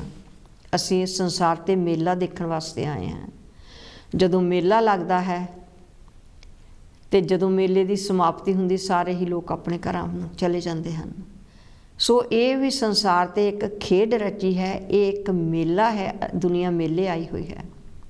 तो जो मैं क्या है कि संसार एक सरां है, उस दे विच जो भी मुसाफिर होंदा है वो कई मुसाफिर उस दे विच हफ्ता रहिंदे हन सरां ते, जिथे किते तीर्थ इशनानां ते असीं जांदे हां, धार्मिक स्थानां ते जांदे हां, उत्थे सरां बनी हुई हुंदी है। उत्थे वो अपने जो कि सेवक हुंदे हन उत्थे जाके रहिंदे हन। ते ये संसार एक सरां दी तरह है, ते जो भी जीव आउंदा है वो अपना जिन्ना उन्होंने सतगुरां ने समा बख्शिया हुंदा है वो कट के समा वो चले जाता है। ते असी बहुत सारे ऐसे जीव हाँ, सारे ही असी संसारी जीव ऐसे हाँ कि असी अपने स्वार्थ लई कहने कि साडे को ऐशो आराम, साडी जिंदगी ऐसी आरामदायक होवे, साडे कोल वड्डे वड्डे घर होण, वड्डियां वड्डियां कारां होण, ताकि असी अपनी जिंदगी दा आनंद मान सकीए, अपने जीवन नूं खुश कर सकीए। पर असली ये खुशी साडी अंदरों नहीं है, ये साडी खुशी एक दिखावा है। क्योंकि जिहड़ी असली खुशी है जां असली आनंद है वो है प्रभु परमात्मा की बंदगी। असी जेकर सोचीए कि घर बेशक साडे कोल छोटा ही होवे, उत्थे असी प्रभु परमात्मा का नाम जप सकीए। असी उस घर दे विच, छोटे घर दे विच ही, बेशक साडे कोल झोंपड़ी क्यों ना होवे, जिथे प्रभु परमात्मा का वासा होवे, ते उहदे विच सानू आनंद मिलता है। एक गुरु प्यारी साध संगत जी जो सतगुरां दे उपदेश है, उन्हां दे पावन बचन है कि देखो जिन्ने भी महापुरुष होए हन उन्हां दे कोल वड्डियां वड्डियां कोठियां नहीं सन। एक मिसाल के तौर पर, उदाहरण के तौर पर सतगुर कबीर महाराज जी होए हन, सतगुरु नामदेव महाराज जी, सतगुरु रविदास महाराज जी, भगवान वाल्मीकि महाराज जी ते सतगुरु नानक देव महाराज जी, इन्हां कोल भी वड्डे वड्डे घर नहीं सन ते ना उन्होंने वड्डे घरां दी चाहत रखी सी। ये सब जिन्ने भी महापुरुष होए हन वो माया त्यागी सन, उन्होंने माया दे नाल मोह नहीं पाया। उन्होंने मोह जरूर पाया पर मोह उन्होंने अपने मालक दे नाल पाया, मालक दी बंदगी दे नाल पाया। जिन्ना मोह उन्होंने पाया मालक दे नाल पाया, क्योंकि मालक दा ओह दर्शन दीदार करके आप ही ओह मालक बन गए, दुनिया के राखे बन गए, दुनिया के सिरजनहारे बन गए। सो आपां गल कर रहे सी कि वड्डे घरां दी गल नहीं, जिथे सतगुरां दा वासा छोटे घर विच होवे, ਜਿੱਦਾਂ ਸਤਿਗੁਰੂ ਰਵਿਦਾਸ ਮਹਾਰਾਜ ਜੀ, ਉਹ ਵੀ ਇੱਕ ਆਪਣੇ ਸਿੰਪਲ, ਜਿਹਨੂੰ ਆਪਾਂ ਮਕਾਨ ਕਹਿ ਦਿੰਦੇ ਹਾਂ ਜਾਂ ਆਪਾਂ ਝੌਂਪੜੀ ਵੀ ਕਹਿ ਸਕਦੇ ਹਾਂ, ਪਰ ਮੈਂ ਝੌਂਪੜੀ ਦਾ ਦਰਜਾ ਤਾਂ ਨਹੀਂ ਦਿੰਦੀ ਉਹਨਾਂ ਨੂੰ, ਕਿ ਉਸ ਮਹਾਂਪੁਰਸ਼ ਅੰਤਰਜਾਮੀ ਉਹ ਆਪੇ ਜਾਣੀ ਜਾਣਾ ਹੈ। ਮੇਰੇ ਪਾਸੋਂ ਕੋਈ ਐਸਾ ਲਫ਼ਜ਼ ਨਾ ਨਿਕਲ ਜਾਵੇ, ਕੋਈ ਐਸਾ ਸ਼ਬਦ ਨਾ ਨਿਕਲ ਜਾਵੇ ਜਿਸ ਦੇ ਨਾਲ ਮੈਨੂੰ ਸੰਗਤ ਮੂਹਰੇ ਝੁਕਣਾ ਪਵੇ। ਸੋ ਸਤਿਗੁਰੂ ਰਵਿਦਾਸ ਮਹਾਰਾਜ ਜੀ ਨੂੰ ਵੀ ਦੇਖੋ, ਜੋ ਕਿ ਆਪਣੇ ਸੰਤ ਮੀਰਾ ਬਾਈ ਜੀ, ਉਹ ਸਤਿਗੁਰੂ ਰਵਿਦਾਸ ਮਹਾਰਾਜ ਜੀ ਦੀ ਸੇਵਕ ਬਣੀ। ਕਿੰਨੇ ਉੱਚੇ ਘਰਾਣੇ ਦੀ ਉਹ ਧੀ ਸੀ, ਕਿੰਨੇ ਉੱਚੇ ਘਰਾਣੇ ਦੀ ਉਹ ਨੂੰਹ ਸੀ, ਪਰ ਜਿੱਥੋਂ ਉਸ ਨੂੰ ਗਿਆਨ ਦੀ ਪ੍ਰਾਪਤੀ ਹੋਈ, ਜਿੱਥੋਂ ਉਸ ਦੇ ਮਨ ਨੂੰ ਸ਼ਾਂਤੀ ਮਿਲੀ, ਸ਼ਾਂਤੀ ਉਹਨਾਂ ਨੂੰ ਕਿੱਥੋਂ ਮਿਲੀ? ਸਤਿਗੁਰੂ ਰਵਿਦਾਸ ਮਹਾਰਾਜ ਜੀ ਦੇ ਦੁਆਰੇ ਜਾ ਕੇ, ਸਤਿਗੁਰੂ ਰਵਿਦਾਸ ਮਹਾਰਾਜ ਜੀ ਦੇ ਚਰਨਾਂ ਵਿੱਚ ਜਾ ਕੇ ਉਹਨਾਂ ਨੇ ਆਪਣਾ ਸੀਸ ਝੁਕਾਇਆ, ਉਹਨਾਂ ਨੂੰ ਉੱਥੋਂ ਗਿਆਨ ਦੀ ਪ੍ਰਾਪਤੀ ਹੋਈ।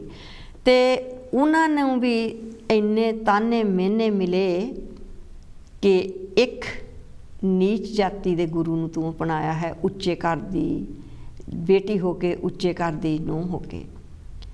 ਤੇ ਮੀਰਾ ਜੀ ਨੇ ਉਸ ਗੱਲ ਦੀ ਪਰਵਾਹ ਨਹੀਂ ਕੀਤੀ, ਤਾਨਿਆਂ ਦੀ ਪਰਵਾਹ ਨਹੀਂ ਕੀਤੀ, ਮਿਹਣਿਆਂ ਦੀ ਪਰਵਾਹ ਨਹੀਂ ਕੀਤੀ। ਪਰ ਇੱਕ ਦਿਨ ਉਹਨਾਂ ਦੇ ਮਨ ਵਿੱਚ ਇਹ ਜ਼ਰੂਰ ਗੱਲ ਆਈ ਕਿ ਉਹਨਾਂ ਸਤਿਗੁਰੂ ਰਵਿਦਾਸ ਮਹਾਰਾਜ ਜੀ ਦੇ ਅੱਗੇ ਬੇਨਤੀ ਕੀਤੀ ਕਿ ਮਹਾਰਾਜ ਜੀ, ਮੈਨੂੰ ਲੋਕ ਇੰਨੇ ਤਾਨੇ ਮਿਹਣੇ ਮਾਰਦੇ ਆ ਕਿ ਤੂੰ ਇੱਕ ਛੋਟੇ ਜਿਹੀ ਜਗ੍ਹਾ ਜਾ ਕੇ ਗੁਰੂ ਨੂੰ ਮੰਨਦੀ, ਜੇ ਤੇਰਾ ਗੁਰੂ ਆ ਤੇ ਉਸ ਪਾਸ ਚੰਗੇ ਘਰ-ਬਾਰ ਕਿਉਂ ਨਹੀਂ ਹਨ? ਤੇ ਸਤਿਗੁਰੂ ਰਵਿਦਾਸ ਮਹਾਰਾਜ ਜੀ ਨੇ ਸੰਤ ਮੀਰਾ ਜੀ ਨੂੰ ਕਿਹਾ, ਬੇਟੀ, ਜੇ ਤੈਨੂੰ ਇਹਨਾਂ ਲੋਕਾਂ ਦੀ ਪਰਵਾਹ ਹੈ ਜਾਂ ਤਾਨੇ ਮਿਹਣੇ ਤੈਨੂੰ ਮਾਰਦੇ ਹਨ, ਤੇ ਤੈਨੂੰ ਮੇਰੇ ਇੱਥੇ ਆਉਣ ਦੀ ਲੋੜ ਨਹੀਂ। ਤੁਸੀਂ ਮੇਰਾ ਜੇ ਨਾਮ ਹੀ ਲੈਣਾ, ਉਸ ਪ੍ਰਭੂ ਦਾ ਨਾਮ ਲੈਣਾ, ਆਪਣੇ ਘਰ ਬੈਠ ਕੇ ਹੀ ਨਾਮ ਜਪ ਸਕਦੇ ਹੋ।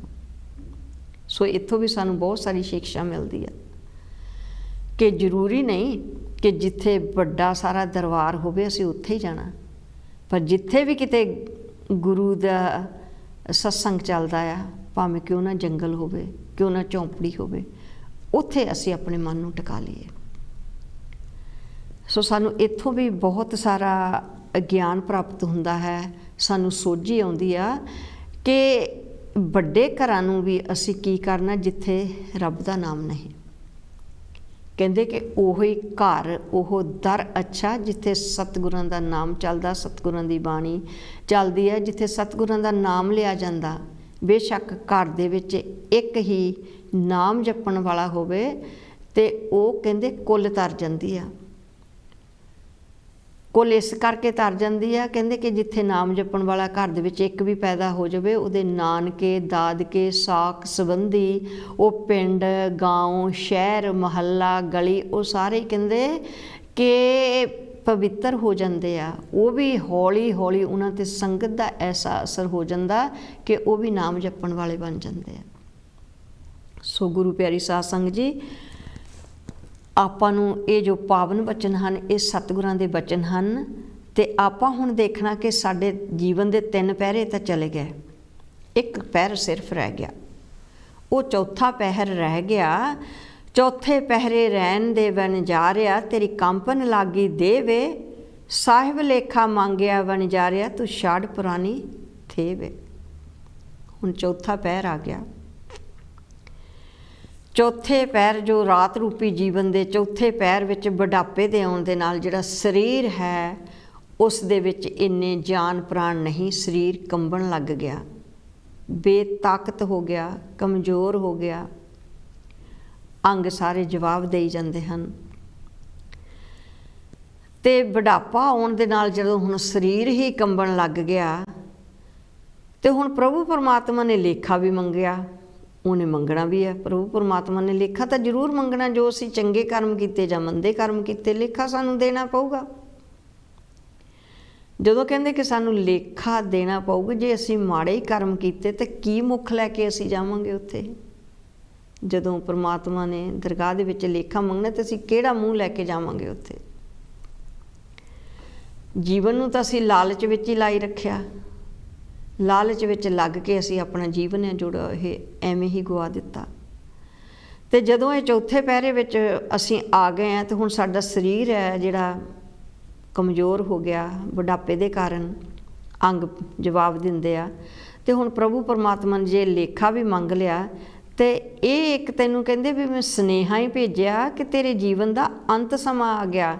ਉਹ ਜੋ ਬੁਢਾਪਾ ਹੁੰਦਾ ਹੈ ਨਾ, ਇਹ ਇੱਕ ਸੁਨੇਹਾ ਹੁੰਦਾ ਇਨਸਾਨ ਨੂੰ ਕਿ ਤੇਰਾ ਹੁਣ ਭਾਈ ਜੋ ਸਮਾਂ ਹੈ ਜੀਣ ਦਾ, ਜੀਵਨ ਦਾ, ਇਹ ਅੰਤ ਵੇਲਾ ਆ ਗਿਆ, ਸਮਾਪਤ ਹੋਣ ਵਾਲਾ ਹੈ। ਪਰ ਇੱਥੇ ਗੁਰੂ ਪਿਆਰੀ ਸਾਧ ਸੰਗਤ ਜੀ, ਮੈਂ ਦੱਸਦੀ ਜਾਵਾਂ ਕਿ ਜੀਵਨ ਦਾ ਕੋਈ ਭਰੋਸਾ ਨਹੀਂ, ਮੌਤ ਦਾ ਕੋਈ ਭਰੋਸਾ ਨਹੀਂ, ਕਿਉਂਕਿ ਇਹ ਜ਼ਰੂਰੀ ਨਹੀਂ ਕਿ ਬੁਢਾਪੇ ਵਿੱਚ ਹੀ ਮੌਤ ਆਉਣੀ ਹੈ। ਇਹ ਤਾਂ ਉਸ ਦਾ ਹੁਕਮ ਹੈ ਸੱਚੇ ਸਤਿਗੁਰ ਦਾ। ਜਦੋਂ ਉਹਦਾ ਬੁਲਾਵਾ ਆ ਜਾਂਦਾ ਤੇ ਫਿਰ ਉਹ ਦੇਖਦਾ ਨਹੀਂ ਕਿ ਇਹ ਜਵਾਨ ਹੈ ਜਾਂ ਇਹਦਾ ਬਚਪਨਾ ਹੈ ਜਾਂ ਜਵਾਨ ਹੈ ਜਾਂ ਇਸ ਦੇ ਕੰਮਕਾਰ ਅਧੂਰੇ ਰਹਿ ਗਏ ਜਾਂ ਇਸ ਦੀ ਜਵਾਨੀ ਆ। ਪਰ ਜਦੋਂ ਉਹਦਾ ਹੁਕਮ ਆਉਂਦਾ, ਉਹਦੇ ਹੁਕਮ ਅਨੁਸਾਰ ਜੀਵ ਨੂੰ ਜਾਣਾ ਪੈਂਦਾ।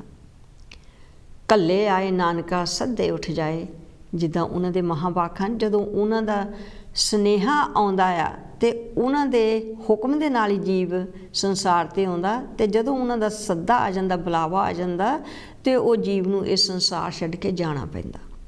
ਸੋ ਇਹ ਚੌਥਾ ਪਹਿਰਾ ਇੱਕ ਸਾਨੂੰ ਸੰਦੇਸ਼ ਭੇਜਿਆ, ਮਹਾਰਾਜ ਨੇ ਸੁਨੇਹਾ ਭੇਜਿਆ ਆ ਕਿ ਤੇਰੇ ਜੀਵਨ ਦਾ ਭਾਈ ਹੁਣ ਅੰਤ ਹੋ ਚੱਲਿਆ ਹੈ। ਛਾੜ ਪੁਰਾਣੀ ਜਿੰਦ ਇਆਨਾ, ਵਾਲਿਦ ਲੱਦ ਸਵੇਰਿਆ ਵੇ, ਜੰਮ ਕੇ ਆਏ ਬੰਦ ਚਲਾਏ, ਬਾਰੀ ਪੁੱਗੀ ਤੇਰੇ ਆਵੇ। ਹੁਣ ਇੱਥੇ ਪਾਵਨ ਬਚਨ ਹਨ ਕਿ ਇਹ ਅਣਜਾਣ ਜੀਵ, ਜਿਹੜਾ ਅੰਤ ਸਮਾਂ ਆ ਉਹਦੇ ਨਾਲ ਤੈਨੂੰ ਆਪਣਾ ਪੁਰਾਣਾ ਸਰੀਰ ਵੀ ਛੱਡ ਕੇ ਜਾਣਾ ਪੈਣਾ, ਕਿਉਂਕਿ ਅੰਤ ਸਮਾਂ ਆ ਗਿਆ। ਹੁਣ ਤੇਰੇ ਜਵਾਨੀ ਦੇ, ਤੇਰੇ ਬਚਪਨ ਦੇ, ਤੇਰਾ ਜਿਹੜਾ ਤੀਜਾ ਪਹਿਰ ਸੀ ਉਹ 3 ਪਹਿਰ ਚੱਲ ਗਏ, ਤੇ ਹੁਣ ਚੌਥਾ ਪਹਿਰਾ ਜਿਹੜਾ ਤੇਰਾ ਆ ਗਿਆ, ਇਹ ਤੇਰਾ ਅੰਤ ਸਮਾਂ ਹੈ, ਜੀਵਨ ਦਾ ਅਖੀਰਲਾ ਪਹਿਰਾ ਹੈ। ਇਹ ਹੁਣ ਤੈਨੂੰ ਇੱਥੇ ਸਰੀਰ ਵੀ ਇਹ ਛੱਡ ਕੇ ਜਾਣਾ ਪੈਣਾ। ਬਾਕੀ ਤਾਂ ਆਪਾਂ ਨੂੰ ਪਤਾ ਹੀ ਹੈ ਕਿ ਆਪਾਂ ਸਭ ਕੁਝ ਛੱਡ ਜਾਂਦੇ, ਜੋ ਸੰਸਾਰੀ ਵਸਤੂਆਂ ਹਨ ਸਾਰੀਆਂ ਨਾਸ਼ਵਾਨ ਹਨ। ਨਾਸ਼ਵਾਨ ਵਸਤੂਆਂ ਨਾਲ ਸਾਡਾ ਪਿਆਰ ਹੈ, ਪ੍ਰੇਮ ਹੈ, ਤੇ ਉਹ ਸਾਨੂੰ ਇੱਥੇ ਹੀ ਛੱਡ ਕੇ ਜਾਣੀਆਂ ਪੈਣੀਆਂ। ਉਹ ਚੀਜ਼ਾਂ ਤਾਂ ਅਸੀਂ ਮੰਨਦੇ ਹਾਂ ਕਿ ਉਹ ਸਾਨੂੰ ਛੱਡ ਕੇ ਜਾਣੀਆਂ ਪੈਣੀਆਂ, ਪਰ ਸਾਨੂੰ ਇਹ ਨਹੀਂ ਪਤਾ, ਅਸੀਂ ਇਹ ਨਹੀਂ ਸਮਝਦੇ ਕਿ ਸਾਡਾ ਜੋ ਇਹ ਸਰੀਰ ਹੈ ਇਹ ਵੀ ਸਾਡਾ ਆਪਣਾ ਨਹੀਂ, ਇਹ ਵੀ ਨਾਲ ਨਹੀਂ ਜਾਣਾ, ਇਹ ਵੀ ਸਾਨੂੰ ਇੱਥੇ ਛੱਡ ਕੇ ਹੀ ਜਾਣਾ ਪੈਣਾ ਹੈ। ਇਹ ਸਰੀਰ ਵੀ ਸਾਡਾ ਆਪਣਾ ਨਹੀਂ, ਇਹ ਸਰੀਰ ਵੀ ਇੱਕ ਕਿਰਾਏ ਦਾ ਮਕਾਨ ਦੱਸਿਆ ਗਿਆ ਹੈ। ਇਹ ਕਿਰਾਏ ਦੇ ਮਕਾਨ ਵਿੱਚ ਅਸੀਂ ਰਹਿੰਦੇ ਹਾਂ, ਆਤਮਾ ਰਹਿੰਦੀ ਹੈ ਕਿਰਾਏ ਦੇ ਮਕਾਨ ਵਿੱਚ। ਤੇ ਕਿਰਾਏ ਦਾ ਮਕਾਨ ਆਪਾਂ ਨੂੰ ਸਭ ਨੂੰ ਪਤਾ ਹੀ ਹੈ ਕਿ ਜਦੋਂ ਮਾਲਕ ਮਕਾਨ ਕਵੇ ਕਿ ਸਾਡਾ ਮਕਾਨ ਖਾਲੀ ਕਰ ਦਿਓ ਭਾਈ, ਸਾਨੂੰ ਉਹ ਮਕਾਨ ਖਾਲੀ ਕਰਨਾ ਪੈਂਦਾ ਆ। ਕੋਈ ਝਗੜਾ ਦਾਵਾ ਨਹੀਂ ਕਰਦੇ। ਜੇਕਰ ਝਗੜਾ ਦਾਵਾ ਕਰਦੇ ਵੀ ਹਾਂ, ਫਿਰ ਵੀ ਇਹ ਮਕਾਨ ਜਿਸ ਦਾ ਹੈ ਉਸ ਨੂੰ ਹੀ ਮਿਲਦਾ ਹੈ, ਸਾਨੂੰ ਖਾਲੀ ਕਰਨਾ ਹੀ ਪੈਂਦਾ ਹੈ। ਸੋ ਇਸੇ ਤਰ੍ਹਾਂ ਹੀ ਇਹ ਪ੍ਰਭੂ ਪਰਮਾਤਮਾ ਦੀ ਅਮਾਨਤ ਹੈ। ਜਦੋਂ ਉਸ ਦਾ ਸੱਦਾ ਆ ਗਿਆ, ਅਸੀਂ ਉਸ ਸੱਦੇ ਦੇ ਮੁਤਾਬਕ ਸਾਨੂੰ ਇਹ ਸਰੀਰ ਛੱਡਣਾ ਪੈਣਾ। ਸੋ ਸਾਨੂੰ ਬਹੁਤ ਸਾਰੀ ਸੋਝੀ ਮਿਲਦੀ ਆ ਕਿ ਇਹ ਸਰੀਰ ਕੀ ਹੈ, ਤੇ ਇਹ ਜੋ ਜੀਵ ਦਾ ਜੀਵਨ ਹੈ ਇਹ ਕੀ ਹੈ। ਜੇ ਅਸੀਂ ਇਹ ਸਮਝ ਲਈਏ ਤਾਂ ਫਿਰ ਸਮਝੋ ਕਿ ਅਸੀਂ ਪ੍ਰਭੂ ਪਰਮਾਤਮਾ ਦੇ ਦਰਸ਼ਨ ਦੀਦਾਰ ਕੀ, ਅਸੀਂ ਉਸ ਦੀ ਗਿਆਨ ਦੀ ਪ੍ਰਾਪਤੀ ਕਰ ਸਕਦੇ ਹਾਂ। ਸਤਿਗੁਰੂ ਸਾਨੂੰ ਸਮਝਾਉਂਦੇ ਹਨ ਕਿ ਸ਼ੁਭ ਸਮੇਂ ਦਾ ਕੁਝ ਲਾਹਾ ਖੱਟ ਲੈ। ਇਹ ਜੋ ਸਾਨੂੰ ਸਮਾਂ ਮਿਲਿਆ ਹੈ, ਇਸ ਦਾ ਕੁਛ ਲਾਹਾ ਖੱਟ ਲਈਏ, ਕੁਛ ਲਾਭ ਖੱਟ ਲਈਏ, ਕੋਈ ਅਸੀਂ ਕਮਾਈ ਕਰ ਲਈਏ, ਨਾਮ ਦੀ ਕਮਾਈ ਕਰ ਲਈਏ। ਜਿਵੇਂ ਕਹਿੰਦੇ ਕਿ ਸਵੇਰਾ ਹੁੰਦਾ ਆ, ਤੇ ਕਿਸਾਨ ਸਵੇਰਾ ਹੁੰਦੇ ਹੀ ਆਪਣੇ ਬਲਦਾਂ ਨੂੰ ਹੱਕ ਕੇ ਖੇਤਾਂ ਵੱਲ ਚਲਾ ਜਾਂਦਾ ਹੈ। ਜੋ ਖੇਤੀ ਕਰਦਾ ਹੈ ਕਿਸਾਨ, ਆਪਣੇ ਖਾ ਪੀ ਕੇ ਆਪਣੇ ਬਲਦਾਂ ਨੂੰ ਲੈ ਕੇ ਖੇਤਾਂ ਵੱਲ ਚਲਾ ਜਾਂਦਾ ਹੈ, ਤੇ ਉਹ ਉੱਥੇ ਆਪਣਾ ਕੰਮਕਾਰ ਸ਼ੁਰੂ ਕਰ ਦਿੰਦਾ ਹੈ।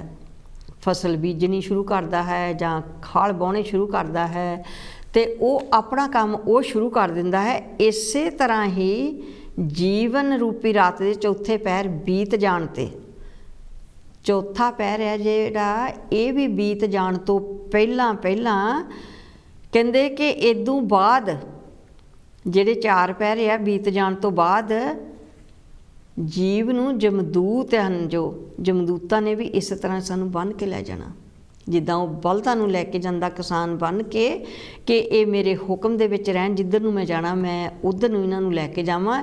ਇਸੇ ਤਰ੍ਹਾਂ ਹੀ ਚੌਥੇ ਪਹਿਰ 'ਚ ਦੱਸਿਆ ਹੈ ਕਿ ਜਦੋਂ ਸਮਾਂ ਆ ਗਿਆ ਜਮਦੂਤਾਂ ਨੇ ਇਸ ਤਰ੍ਹਾਂ ਬੰਨ੍ਹ ਕੇ ਲੈ ਕੇ ਜਾਣਾ, ਅਤੇ ਸੰਸਾਰ ਵਿੱਚ ਆਉਣ ਦੀ ਵਾਰੀ ਵੀ ਤੇਰੀ ਜਿਹੜੀ ਹੈ ਉਹ ਮੁੱਕ ਗਈ। ਉਹ ਵਾਰੀ ਤਾਂ ਮੁੱਕ ਗਈ ਕਿਉਂਕਿ ਤੇਰਾ ਸਮਾਂ ਹੋ ਗਿਆ, ਮੇਰਾ ਸਮਾਂ ਹੋ ਗਿਆ, ਜੀਵ ਦਾ ਸਮਾਂ ਹੋ ਗਿਆ। ਹਰ ਇੱਕ ਜੀਵ ਨੂੰ ਜਿੰਨਾ ਸਮਾਂ ਬਖਸ਼ਿਆ ਜਾਂਦਾ ਹੈ ਉਸ ਸਮੇਂ ਦੇ ਅਨੁਸਾਰ ਆਪਣਾ ਜੀਵਨ ਹੈ ਜੋ ਉਹ ਬਤੀਤ ਕਰ ਜਾਂਦਾ ਹੈ। ਸੋ ਇਸ ਚੌਥੇ ਪਹਿਰ ਵਿੱਚ ਵੀ ਕਹਿੰਦੇ ਨੇ ਕਿ ਜੇ ਅਸੀਂ ਥੋੜ੍ਹਾ ਬਹੁਤਾ ਲਾਹਾ ਲੈ ਸਕੇ, ਜੇ ਸਾਡੇ ਵਿੱਚ ਹਿੰਮਤ ਆ, ਅਸੀਂ ਉਸ ਦਾ ਨਾਮ ਜਪ ਸਕਦੇ ਹਾਂ। ਪ੍ਰਭੂ ਪਰਮਾਤਮਾ ਦਾ ਜੇ ਨਾਮ ਅਸੀਂ ਜਪ ਸਕੀਏ, ਸਾਡੇ ਪੱਲੇ ਕੁਛ ਨਾ ਕੁਛ ਚੌਥੇ ਪਹਿਰ ਵਿੱਚ ਵੀ ਪੈ ਸਕਦਾ ਹੈ। ਪਰ ਜਦੋਂ ਚੌਥਾ ਪਹਿਰ ਹੋ ਜਾਂਦਾ ਹੈ ਨਾ, ਤੇ ਉਸ ਵੇਲੇ ਕੋਈ ਹੱਦ ਬੰਨਾ ਨਹੀਂ ਰਹਿੰਦਾ, ਕੁਛ ਸਾਡੇ ਹੱਥ ਪੱਲੇ ਨਹੀਂ ਰਹਿੰਦਾ। ਹੱਥ ਪੱਲੇ ਤਾਂ ਨਹੀਂ ਰਹਿੰਦਾ ਕਿਉਂਕਿ ਸਰੀਰ ਹੈ ਜੋ, ਉਸ ਵਿੱਚ ਇੰਨੀ ਸ਼ਕਤੀ ਨਹੀਂ ਹੁੰਦੀ ਕਿ ਅਸੀਂ ਇੰਨਾ ਚਿਰ ਬੈਠ ਸਕੀਏ,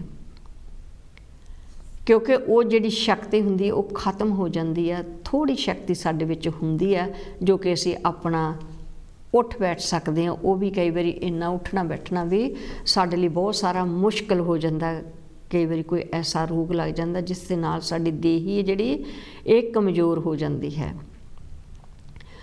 ਸੋ ਇਹ ਆਖਰੀ ਪੰਕਤੀਆਂ ਹਨ। ਪੰਥ ਚਲੇ ਅਕੇਲਾ ਹੋਏ ਦਹੇਲਾ ਕਿਸ ਕੋ ਦੇ ਸਨੇਹ ਵੇ, ਜਨ ਰਵਿਦਾਸ ਕਹੇ ਵਣਜਾਰਿਆ ਤੇਰੀ ਕੰਪਨ ਲਾਗੀ ਦੇਹ ਵੇ। ਅੰਤ ਸਮੇਂ ਜੀਵ ਨੂੰ ਪਰਲੋਕ ਦਾ ਔਖਾ ਰਸਤਾ ਹੈ ਜੋ ਉਹ ਇਕੱਲੇ ਹੀ ਤੈਅ ਕਰਨਾ ਪੈਂਦਾ ਹੈ। ਉੱਥੇ ਕੋਈ ਸਾਥ ਨਹੀਂ ਜਾਂਦਾ। ਹਰ ਇੱਕ ਜੀਵ ਨੂੰ ਇਕੱਲੇ ਨੂੰ ਉੱਥੇ ਜਾਣਾ ਪੈਣਾ ਹੈ, ਅਤੇ ਉਹ ਰਸਤਾ ਐਸਾ ਹੈ, ਵਿੰਗਾ ਹੈ, ਟੇਢਾ ਹੈ, ਕਰਨਾ ਇਕੱਲੇ ਨੂੰ ਤੈਅ ਪੈਣਾ ਹੈ। ਕੋਈ ਸੰਗੀ ਨਹੀਂ, ਕੋਈ ਸਾਥੀ ਨਹੀਂ, ਅਤੇ ਪ੍ਰਭੂ ਦੇ ਨਾਮ ਤੋਂ ਬਿਨਾਂ ਇੱਕ ਕਠਿਨ ਰਸਤੇ 'ਤੇ, ਇਸ ਔਖੇ ਰਸਤੇ 'ਤੇ ਆਪਣੇ ਕਿਸੇ ਪਿਆਰੇ ਨੂੰ ਕਿਹਨੂੰ ਬੁਲਾਵੇਂਗਾ? ਉੱਥੇ ਕੋਈ ਨਹੀਂ ਉਸ ਵੇਲੇ ਸਾਥ ਦੇਣਾ, ਕਿਸੇ ਨੇ ਸਾਥ ਨਹੀਂ ਦੇਣਾ, ਕਿਸੇ ਨੇ ਨਾਲ ਨਹੀਂ ਚੱਲਣਾ। ਆਪਣੇ ਆਪ ਹੀ ਇਹ ਰਸਤਾ ਤੈਅ ਕਰਨਾ ਪੈਣਾ। ਕਹਿੰਦੇ ਨੇ ਕਿ ਕਿੰਨਾ ਉਹ ਔਖਾ ਰਸਤਾ ਹੈ, ਕਠਿਨ ਹੈ। ਜਿਵੇਂ ਕਿ ਇੱਕ ਖੰਡੇ ਦੀ ਧਾਰ ਹੁੰਦੀ ਹੈ, ਕੰਡੇ ਹੁੰਦੇ ਹਨ, ਕਹਿੰਦੇ ਉਸ 'ਤੇ ਚੱਲਣਾ ਪੈਣਾ। ਸੋ ਹੇ ਜੀਵ, ਤੂੰ ਆਪਣੇ ਆਪ ਨੂੰ ਅਜੇ ਵੀ ਸਮਝ, ਕਿਉਂਕਿ ਜਦੋਂ ਉੱਥੇ ਇਕੱਲੇ ਨੇ ਤਾਂ ਇਹ ਰਸਤਾ ਤੈਅ ਕਰਨਾ, ਤਾਂ ਉਸਨੇ ਕਿਹਨੂੰ ਆਵਾਜ਼ ਮਾਰੂੰਗਾ, ਕਿਹਨੂੰ ਸੁਨੇਹਾ ਦਊਂਗਾ? ਭਾਈ ਮੇਰੇ ਨਾਲ ਚੱਲ, ਮੇਰਾ ਸਾਥ ਦੇ। ਉਸ ਵੇਲੇ ਕੋਈ ਸੰਗੀ ਸਾਥੀ ਨਹੀਂ ਬਣਦਾ। ਇਕੱਲਾ ਹੀ ਜੀਵ ਦੁਨੀਆ 'ਤੇ ਜਦੋਂ ਆਉਂਦਾ ਤੇ ਉਹਨੂੰ ਇਕੱਲੇ ਨੂੰ ਹੀ ਆਪਣਾ ਰਸਤਾ ਤੈਅ ਕਰਨਾ ਪੈਂਦਾ ਹੈ।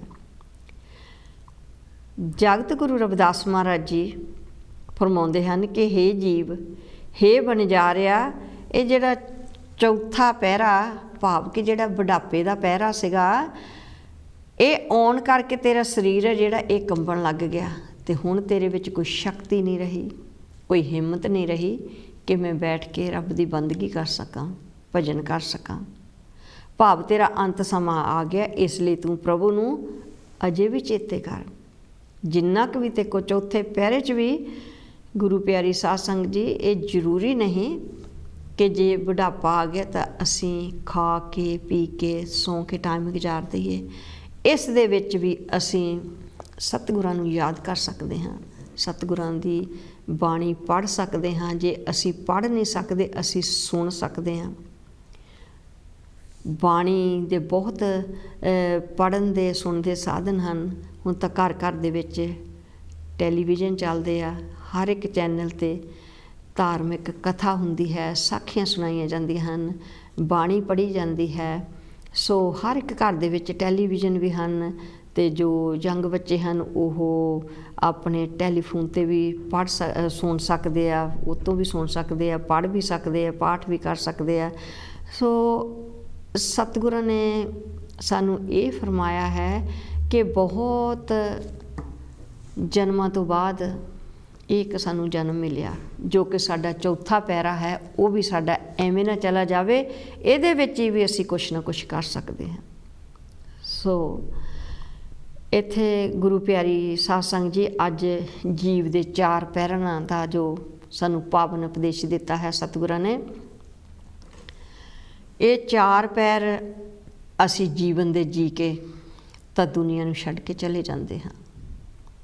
सो अग्गा किसी ने देखिया नहीं, पर अग्गा देखण तो पहलां सानू बाणी तो बहुत कुछ दसदी है। बाणी सानू इन्ना समझाउंदी आ, वो सानू अच्छे पासे लाउंदी है, वो सानू अगला मार्ग दसदी है, अगला रास्ता दसदी है कि तुसी 4 पैरिਆਂ ਦੇ ਵਿੱਚ आ के भी जे कुछ नहीं कीता भाई, ये तेरे फिर अपने कर्म आ, फिर तो नरकां दे भागी असी बनना ही बनना है। जेकर असी स्वर्गां दा सुपना लेना है, असी स्वर्ग विच जाना है, असी महाराज जी दे चरनां विच रहना है, तो सानू ये सारे जिहड़े अडंबर हन, बाहरी दिखावे हन, ये बंद करने चाहिए हैं। तो सानू सतगुरां दी आग्या विच रहना चाहिए, उहदे हुक्म अंदर रहना चाहिए है। सो गुरु प्यारी साध संगत जी, हुण मैं समाप्ति वल वधदी हां, समा हो रहा है, तो बाणी पढ़द्या बहुत सारिया गलतियां हो जांदियां हन, भुल्लां हो जांदियां हन। मैं सतगुरां दे चरनां विच बेनतियां करदी हां, सतगुर बख्शणहार हन। जे कोई ऐसा लफ्ज़ मेरे कोलों कह हो गया होवे तो मैं माफ़ी चाहुंदी हां, ते सतगुर मैनूं अगे तो ऐसी सोझी बख्शण कि मैं शुद्ध बाणी पढ़ सकां। संगत बख्शणहार है, मैं भुल्लणहार है, तो संगत भी बख्शणहार है, बख्श देवे। तो मैं अगे तो चाहती हाँ कि मैं शुद्ध बाणी पढ़ा, जो कि सब नूं चंगी लगे। तो हुण मैं समाप्ति वल वधदी हाँ, फिर मिलांगे, सतगुर किरपा करन। इत्थे ही समाप्ति है। जय गुरुदेव जी, धन गुरुदेव जी।